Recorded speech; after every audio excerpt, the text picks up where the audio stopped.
你好啊，老友記。今日我要介紹嘅呢就係五指毛桃。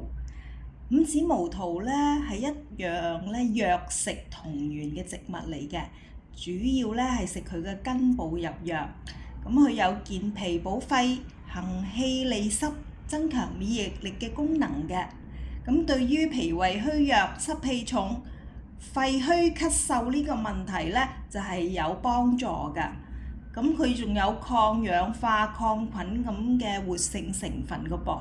佢主要嘅功效呢就有健脾補肺，同埋五指毛桃呢係甘平、歸脾經、肺經，咁能夠補益脾胃、改善食慾不振、消化不良，同埋仲有潤肺止咳、舒緩肺虛引致嘅咳嗽氣喘。現代研究顯示佢有多糖、黃酮類嘅物質，可以調節腸胃菌嘅功能㗎。咁可以增強呼吸系統嘅功能。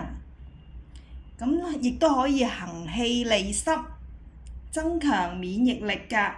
所以如果係近排有啲喉嚨唔係好舒服嘅朋友呢，都可以煲啲五指毛桃㗎噃。多謝分享，如果鍾意呢個視頻嘅，請點讚、訂閱同埋留言分享啊！多謝你嘅支持。